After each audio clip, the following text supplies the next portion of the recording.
¿De verdad pensamos que para tener un avivamiento espiritual necesitamos una reforma legislativa? Si miramos la historia de la iglesia, ¿no es exactamente al revés?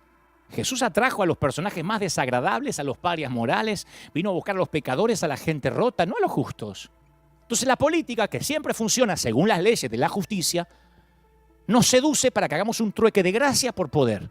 Y siempre que hagamos eso como iglesia vamos a salir perdiendo. Cuando la iglesia trata de unirse con el Estado, tiende a ejercer poder en lugar de dispensar gracia.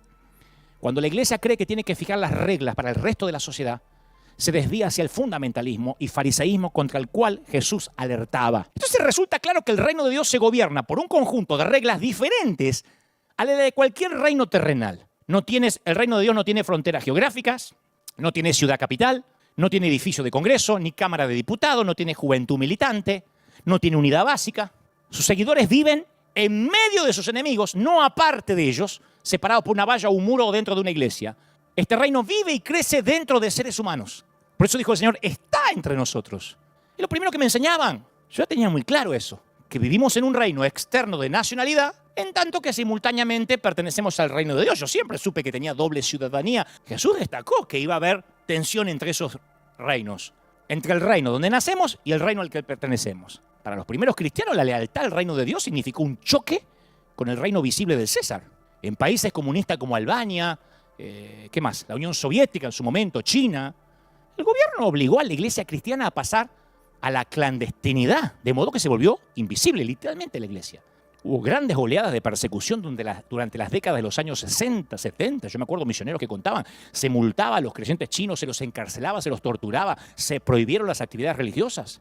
Pero a pesar de la opresión del gobierno, se produjo un avivamiento espiritual que a lo mejor fue el mayor avivamiento de la historia de la iglesia. 50 millones de creyentes, por lo menos 50 millones, se adhirieron a un reino invisible, mientras que el reino visible los hacía sufrir. ¿Es nuestro primer propósito cambiar nuestro gobierno?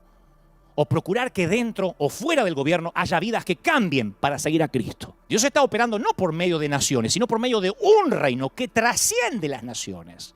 No podemos ni pensar que Dios es gringo, ni que Dios es argentino, ni que Dios es mexicano.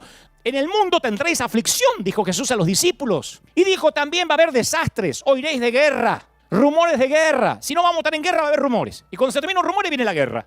No se preocupen, no empiecen a buscar anticristos desesperados, porque es necesario que todo esto que acontezca, pero aún no es el fin. Palabra de Jesús. Por un tiempo el reino de Dios debe coexistir con una activa rebelión contra Dios. El trigo crece ¿con qué? Junto a la cizaña. No podemos pretender que va a haber un momento que vamos a orar para que el 2021 crezca solo trigo, porque estamos orando toda la iglesia. No va a pasar. Y a nosotros nos cuesta entender eso.